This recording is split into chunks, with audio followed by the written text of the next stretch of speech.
wabarakatuh. Waalaikumsalam warahmatullahi wabarakatuh.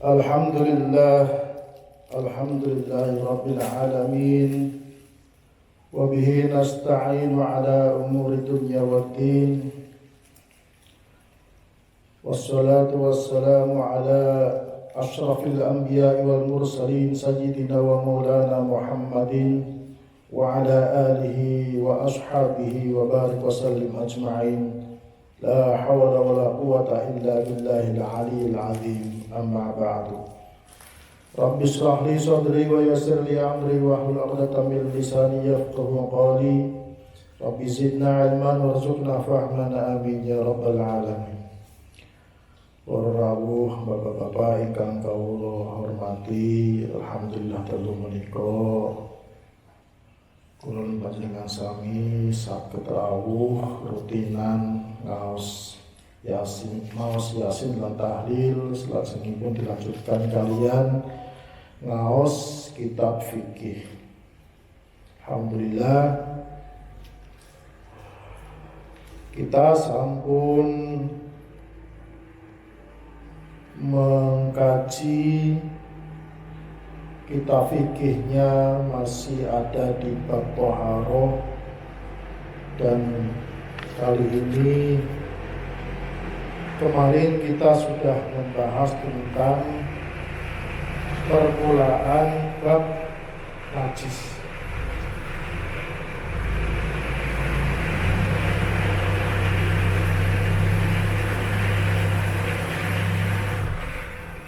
Pembahasan terkait tentang bab perkara yang najis itu merupakan bagian dari syarat di dalam melaksanakan sholat. Syaratnya menjalankan sholat, syaratnya melaksanakan ibadah sholat itu yang pertama adalah bahwa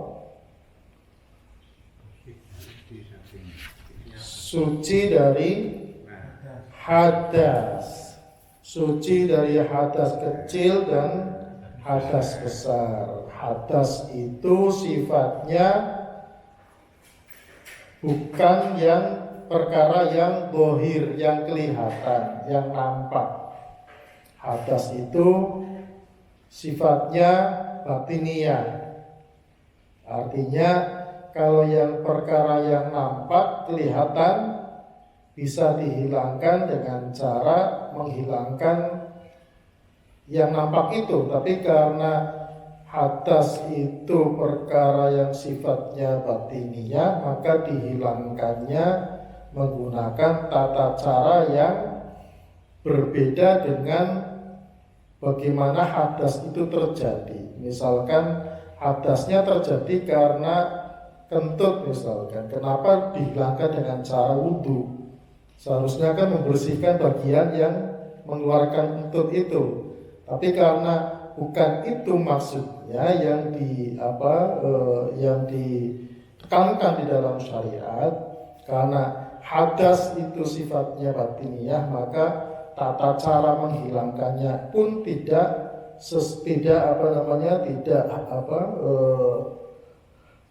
dengan cara bagaimana hadas itu terjadi.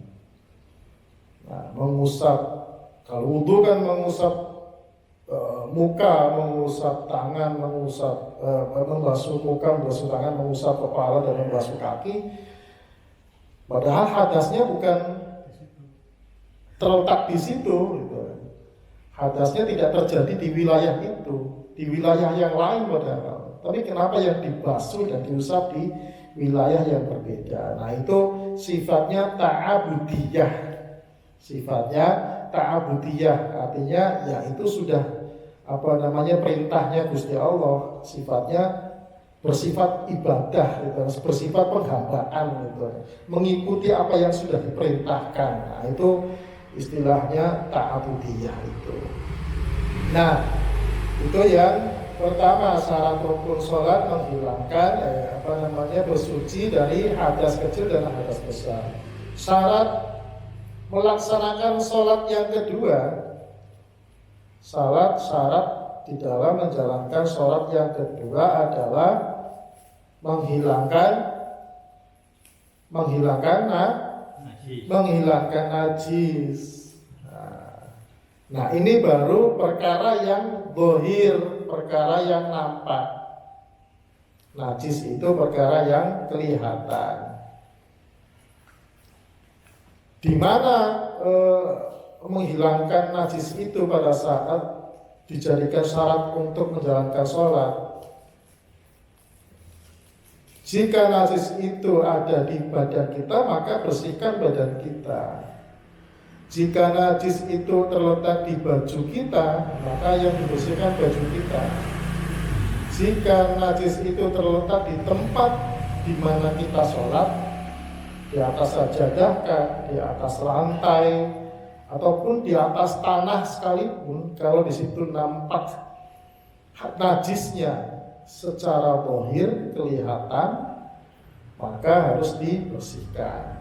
Nah, kemarin kita sudah membahas tentang definisi daripada najis itu sendiri. Najis itu merupakan secara bahasa artinya perkara yang reget atau perkara yang kotor, perkara yang dianggap kotor itu najis, ya. Meskipun ada beberapa hal yang oleh kita mungkin dianggap kotor dan menjijikkan, tapi tidak termasuk najis. Misalkan kayak ludah gitu kan. Ludahnya orang lain kan kita menganggap mesti jijik itu kan, kotor itu kan. Berbeda dengan ludahnya diri kita sendiri, kadang kita menelan ludah sendiri gitu kan. Itu kemudian ingus gitu kan. Ingus juga kan kotor, kelihatan kotor dan menjijikan, tapi itu suci, nggak najis. Oh, itu salah satunya. Sekarang kita membahas atau mengkaji masuk pada perkara-perkara yang masuk dalam masalah-masalah najis. Bismillahirrahmanirrahim. Qala al-mu'allifu rahimahullah ta'ala wa nafa'ana bihi wa bi'ulumihi fid dharaini amin ya rabbal alamin. Bismillahirrahmanirrahim. Masailu min babin najasati. Permasalahan-permasalahan yang kaitannya dari perkara-perkara yang dibilang atau dianggap najis. Yang pertama, al-khamru wan nabidhu, khamr wan nabidhu dan nabidh. Nabidh itu khamr niku nggih, arak niku pakai khamr, perkara yang memabukkan. Nabidh juga perkara yang memabukkan, tapi bukan khamr. Nah, nanti perbedaannya apa? Nabidh itu. Ya, di sini orang di pondok itu biasanya mengartikan bahasa Jawa itu badek. Badek apa nih? Badek itu nek tenggene mriki niku carane duduhe pape. Nggih ngoten niku. Niku kan mengandung alkohol. Nah, ragi niku. Fermentasi dari ragi niku kan cairannya, misalkan ketape ketan niku kan cairannya itu mengandung alkohol. Nah, niku dalam kitab fikih itu namanya nabidh. Nah, keduanya kilahuma muskirun wa najisun. Keduanya itu merupakan perkara sing memabukkan, wa najisun dan najis.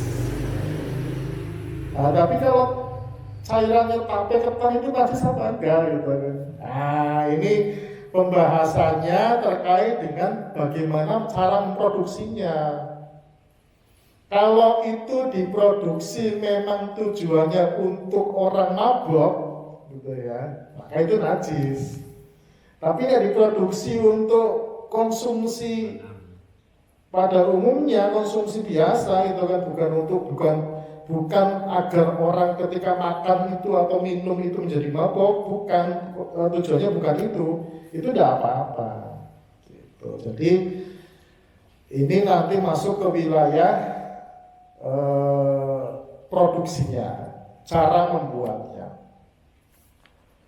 Wal farqu bainahuma lughatan. Nabidh juga ini soalnya lebih luas lagi maknanya. Kalau khomer itu memang spesifik. Nah, ini nanti di sini pemaknaannya disebutkan. Wal farqu bainahuma lughatan, perbedaan antara nabidh dan khomer itu secara bahasa apa? Annal khomro, sak temane khomer matukhidha min asiril inabi. Khomer itu dibuat dari peresan anggur yang difermentasikan, ya, sehingga dia akan menjadi minuman keras. Itu anggur yang sudah diperas mengeluarkan air, kemudian didiamkan selama beberapa pekan atau bulan sehingga terjadi fermentasi. Hasilnya itu yang kemudian menjadi khomer. Nah, ini khomer maknanya itu persan anggur yang sudah terfermentasi. Wan nabidhu, sementara untuk nabidh matukhidha min ghairi asiril inabi. Kalau nabidh itu ya selain yang persan anggur itu, artinya dia maknanya lebih luas. Bisa dihasilkan dari fermentasi ragi, bisa dihasilkan dari olahan atau racikan bahan-bahan statis, bahan-bahan kimiawi, misalkan alkohol itu kan dari bahan-bahan yang sifatnya kimiawi gitu ya. Bahkan mungkin hal-hal yang dibentuk sebagai narkoba gitu, karena narkoba tidak dihasilkan dari persan anggur gitu ya. Artinya nabidh itu jangkauannya lebih luas, cuma dia memang sifatnya cair, sifatnya minuman yang cair.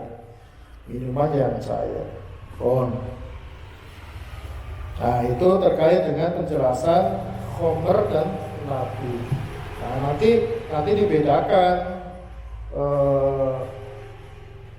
barang yang memabukkan yang cair dan barang yang memabukkan yang tidak cair gitu kan. Kemudian aqsamul khamri min nahiyatil itlafi. Nah, ini pembahasan terkait dengan tujuan diproduksinya si khamr ini, gitu. Peresan anggur ini. Nah, itu dibagi dua. Yang pertama, khamrun ghairu muhtaromatun. Khamr yang tidak memiliki kelayakan atau tidak memiliki kemuliaan, kalau bahasa intinya itu muhtaromah itu tidak dimuliakan. Maksudnya gimana? Khomer itu ada yang dimuliakan dan ada yang tidak dimuliakan. Khomer ya khomer. Maksudnya itu khomer yang layak, karena ini sifatnya yang boleh dihancurkan dan tidak boleh dihancurkan ya. Kembali pada cara produksinya. Khomer yang tidak memiliki kelayakan atau tidak memiliki kemuliaan, wahya allati asorohal muslimu biqasdil khamriyah. Khomer yang memang diproduksi, khomer yang memang dibuat, tujuannya memang untuk menjadi khomer, untuk menjadi arak, untuk menjadi barang minuman yang memabukkan. Kalau itu tujuannya memang dari pabriknya diproduksi, peresan anggur itu yang difermentasi memang tujuannya diproduksi untuk diminum supaya menjadi mabuk gitu kan. Maka fayajibu itlafuha, wajib menghancurkannya. Dalam hal ini mungkin penguasa ya, aparat kepolisian. Nah, itu punya kewajiban itu menghancurkan minuman-minuman yang memang tujuannya diproduksi untuk membuat orang mabuk. Wala yadmanu mutlifuha, kalau ada orang yang ini memang kalau fikih itu di luar aturan atau perundangan-undangan negara gitu ya. Ya memang tegas gitu kan. Orang yang hitam dibilang hitam, yang putih dibilang putih, itu namanya fikih gitu kan. Memang ada beberapa yang sifatnya nanti menyesuaikan dengan kondisi. Nah ini kalau ada orang tiba-tiba kemudian menghancurkan, misalkan ada orang kumpul-kumpul sambil mohon maaf sambil minum-minum sebagainya, tiba-tiba Wah Min langsung datang ke tempat itu menghancurkan minuman-minuman yang diminum itu nggak apa-apa gitu. Bahkan Mbak Min tidak punya kewajiban untuk menempuhi lah istilahnya. Walaya dimanu nggak punya kewajiban untuk menempuhi, untuk ganteni. Itu yang pertama, khamr yang memang diproduksi untuk tujuan agar diminum orang biar mabuk. Maka wajib hukumnya untuk dihancurkan. Yang kedua, khamrun muhtarimatun, khamr yang memiliki kelayakan. Sebenarnya ini bahasanya bukan khamr lagi kalau dia diproduksi bukan tujuan untuk meminum minuman keras gitu ya. Ada orang yang pabrik cuka, ada peresan anggur, fermentasi anggur yang memproduksi fermentasi anggur, peresan anggur yang memang tujuannya untuk membuat cuka. Cuka itu kan sesuatu yang dijadikan bagian dari masakan ya, untuk mencampur masakan. Nah, cuka itu kan kecut loh. Seperti soto itu di akan cuka itu.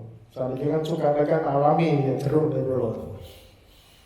Nah, niku khamrun muhtaramatun wa hiya allati asyarahal kafiru mutlaqan awil muslimu bi qasdil khalliyah aw bila qasdi. Jadi khamr itu baik dibuat oleh orang muslim maupun orang kafir, kalau tujuannya untuk dijadikan cuka ya, membuat perasan anggur, fermentasi anggur, kalau itu tujuannya untuk membuat cuka, atau memang tidak ditujukan atau memang tidak punya niatan tujuan untuk membuat minuman-minuman keras gitu kan, maka kalau ada orang menghancurkan itu malah haram orang itu gitu. Sudah dijadikan cuka gitu kan, gara-gara ini memang produksinya sama seperti khamr gitu, dari perasan anggur gitu kan. Kemudian kok tiba-tiba ada orang menghancurkan itu gitu kan, maka itu diharamkan gitu. Meskipun walayat manumutubut lifwa, meskipun ya setelah dihancurkan memang dia tidak punya kewajiban untuk menempuhi. Karena bisa saja disalahgunakan. Orang sekarang itu apa saja bisa dijadikan bisa dijadikan barang yang memabukkan loh gitu kan. Gak harus khamr gitu kan, gak harus anggur merah, gak harus lem mau bisa dijadikan buat mabuk gitu kan. Itu akhirnya zaman sekarang itu anak-anak itu kan yang suka yang di jalan-jalan itu kan, mohon maaf banyak karena nggak punya uang dan sebagainya, itu kan lem kuning itu kan aromanya kan menyengat, dihirup itu sakit dia memabukkan. Nah, itu masuk kayak jenis narkoba lah. Jadi mereka kan mungkin anak-anak jalanan yang di kolong jembatan dan sebagainya, rel kereta gitu kan, mereka nggak mampu beli narkoba gitu kan, akhirnya ya itu lem kuning itu, lem fog rasanya itu kan aromanya menyengat loh, itu dihirup sedemikian rupa sampai mabuk. Itu alhamdulillah lari-lari sekarang itu kalau nggak dipantau dengan benar gitu. Nah niku pun itu jadi ada dua pembagian khamr Khomer yang memang tujuannya diciptakan untuk memabukkan orang, dan khomer yang di luar itu artinya tidak punya tujuan untuk memabukkan, yaitu tujuannya bisa buat untuk cuka dan yang lain-lainnya.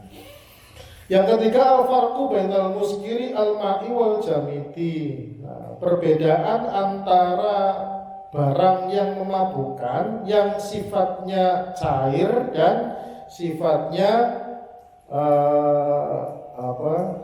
solid, padat. Al-ma'u yahrum mutanawwaluhu, barang yang memabukkan yang sifatnya cair itu haram untuk mendapatkannya, dan yang sifatnya cair itu wahwa najisun, dihukumi najis. Jadi apa saja yang memabukkan kalau itu sifatnya cair, ya, minuman keras itu lagi tipenya banyak tuh lagi, dari mulai yang produksi lokal sampai produksi impor niku kan dikata sedanten niku itu najis. Jadi kalau ada dengan kecipratan misalkan minuman itu mau berangkat sholat itu nggih, baju sampai baju dengan najis harus diganti.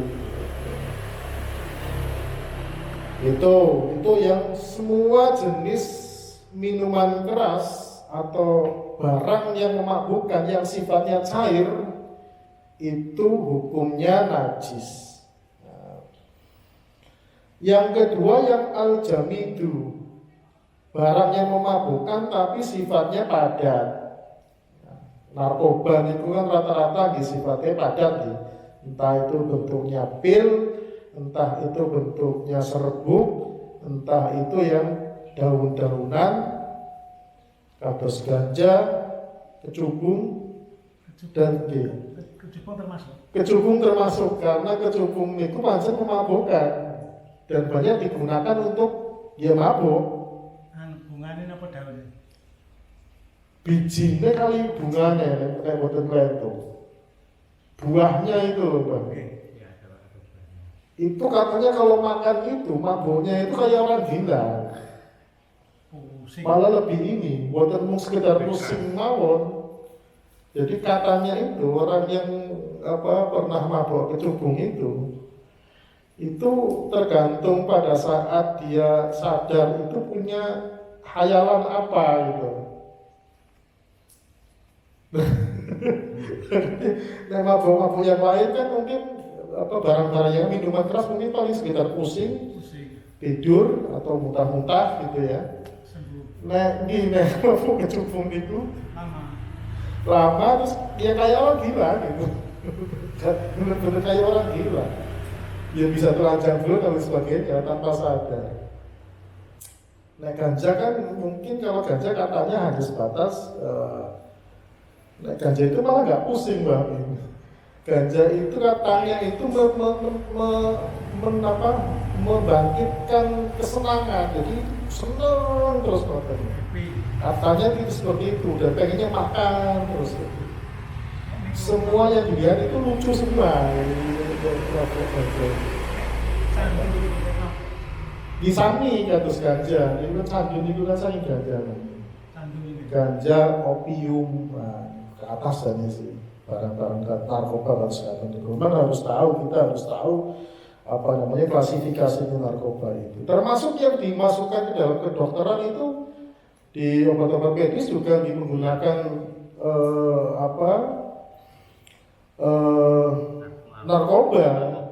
Kayak misalkan yang untuk anti nyeri ini kok obat anti nyeri itu gini kok ada kandungan morfinnya di dalamnya. Untuk bius zamannya perang niku harus bawa morfin. Kalau ketembak nggak dikasih morfin, ya sakitnya nggak untuk bilang gitu. Makanya orang yang perang itu bagian medisnya itu mesti sanggulnya morfin gitu. Begitu ketembak kena ini disuntik morfin gitu, atau minumkan morfin dalam bentuk serbuk. Jadi yang al-jami itu yang barang yang memabukkan yang sifatnya keras, solid, padat, atos, gitu kan, itu tidak dihukumi najis. Wa huwa qahirun. Yang dihukumi najis cuma yang berupa cairan. Dan kalau yang sifatnya najis jelas wa yamna'u sihhatas shalah, mencegah sahnya salat. Kalau yang keras tadi wala yamna'u sihhatas shalah, tidak mencegah sahnya salat. Jenengan misalkan salat terus ngesak daun ganja misalkan kenapa-napa, karena itu tidak najis dan tidak mencegah sahnya sholat. Atau dengan sholat bawa pil narkoba, pil koplo, tulis pil narkoba atau itulah, gimana nopo, karena artinya nopo bukan berarti boleh dikonsumsi. Maksudnya itu tidak mencegah sahnya sholat karena dianggap suci, tidak dianggap najis. Yang keempat, perkara yang permasalahan perkara yang najis itu adalah al-maitatu, bangkai. Hiya allati zalat hayatuha bi ghairi zakatin syar'iyyatin. Ya, bangkai itu definisinya allati zalat hayatuha, yang dihilangkan hidupnya bi ghairi zakatin syar'iyyatin, dengan tanpa disembelih secara syariat. Aidu bihat ala ghairi tariqatil islamiyah asyariyah. Tegese rubihat disembelih ala ghairi tariqatil islamiyah asyariyah, tidak melalui jalan atau cara secara syariat Islam. Nah, ini bangkai yang jadi hewan yang mati tanpa disembelih dengan cara syariat Islam itu disebut bangkai. Disebut bangkai. Nah, bangkai itu hukumnya najis. Penjelasannya ada at-tariqatus syar'iyyah fi dzibahi. Cara syariat di dalam penyembelihan, ya allati tawaffarat fiha syurutul dzabih wal madhu wal ala. Jadi harus ada syarat-syarat yang terpenuhi. Orang yang menyembelih, hewan yang disembelih, juga alat penyembelihan. Itu syarat utamanya. Kemudian dengan bacaan asma Allah, bismillah. Wa tafsilihi fi kitab as-sayd wa tibahi. Ini perinciannya ada di kitab tersendiri khusus yang membahas tentang hewan sembelihan dan hewan buruan. Nah, pengecualiannya wa yustasna min ghairil madbuh. Jadi bangkai tadi itu, ini hewan yang bisa dimakan nih Pak. Hewan yang bisa dimakan kalau dia disembelih tanpa menggunakan cara syariat, maka dianggap bangkai. Nah, bangkai hukumnya najis. Nah, bagaimana kalau misalkan hewan itu keluar dari janin induknya yang disembelih, anaknya di dalam kandungan induk, misalnya B punya anak masih dalam kandungan, disembelih dia, otomatis kan ikut mati. Nah, apakah itu B-nya anaknya itu bangkai atau bukan? Itu wayustasna, dikecualikan. Wayustasna min ghairil madbuh, yang tidak melalui penyembelihan secara syariat, yaitu mautul janini bidakati ummihi. Jadi kalau beleh wedus dengan cara syariat itu kan buatan dados bangkai loh, suci, halal. Ternyata di dalamnya setelah ditetel niku enten cempene niku dihalal. Cempene itu tidak dianggap bangkai meskipun dia mati tanpa melalui sembelihan. Jadi karena dia ada di dalam induknya, kandungan induknya yang sembelih, maka menjadi bagian dari induknya itu gitu. Sehingga ya dia tetap boleh dikonsumsi, cempeeng itu boleh dimakan tanpa harus sembelih, udah mati gitu ya. Nah, artinya dia tidak najis, tetap suci dan boleh dimakan. Itu yang pertama, pengecualian yang pertama yang tidak melalui penyembelihan. Yang kedua, wasaitu bidoghtati, yaitu hewan buruan yang mati di dalam jebakan. Dengan alas misalkan bikin jebakan untuk jebak hewan buruan gitu kan. Ditinggal satu malam, dapat hewan buruan itu terjebak di sana. Paginya ditengok ternyata sudah mati. Niku mboten napa-napa, suci. Nggih. Jadi karena memang kita sudah diniati berburu ya, hewan yang diburu itu gitu. Hewan buruan itu kan meskipun itu yang pertama dia mati dalam jebakan gitu kan. Itu tetap dianggap suci dan boleh dimakan. Au al-jarihatu, atau matinya tetap hewan buruan tapi matinya karena digigit oleh misalkan menggunakan bawa anjing untuk berburu gitu ya. Anjingnya ini gigit dia sampai mati, itu hewan yang digigit itu yang menjadi buruan itu suci gitu. Suci. Yang gigit kan najis. Itu dibuang saja, bekas gigitannya boleh dibuang gitu. Karena kan pasti ada liurnya di sana, bekas gigitannya boleh dibuang, yang lainnya suci boleh dimakan. Nah, jadi itu pengecualian yang selain tidak disembelih secara syariat tapi tidak dikatakan bangkai.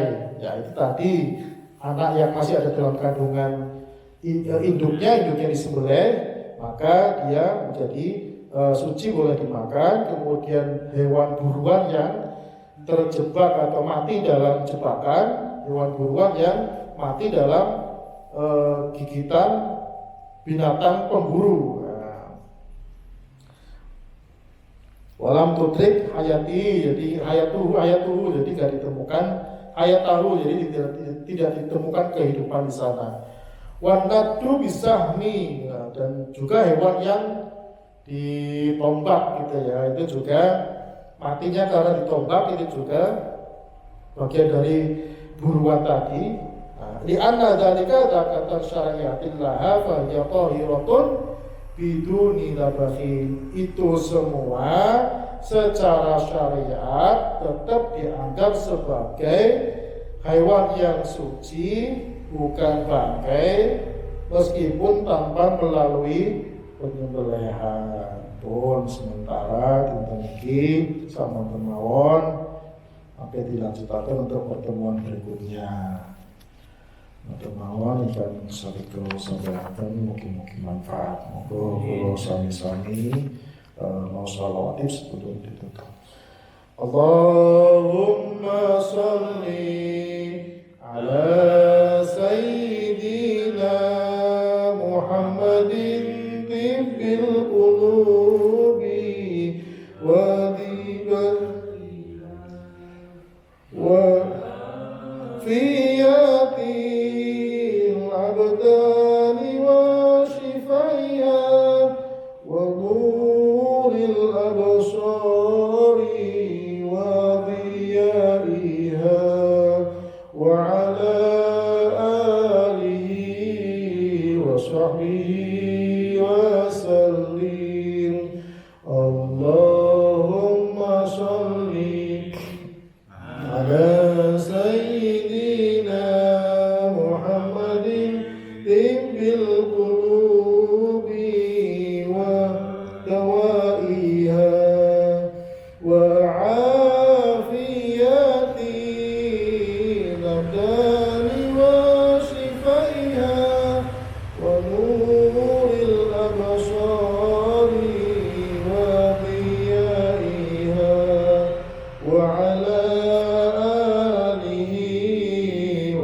وصحبه وسلم اللهم صل على سيدنا محمد طب القلوب ودوائها وعافية الأبدان وشفائها ونور الأبصار وضيائها وعلى آله وصحبه وسلم. Pegatan kirang langkungipun kula nyuwun ing paramidhan akhirul kalam wassalamualaikum warahmatullahi wabarakatuh.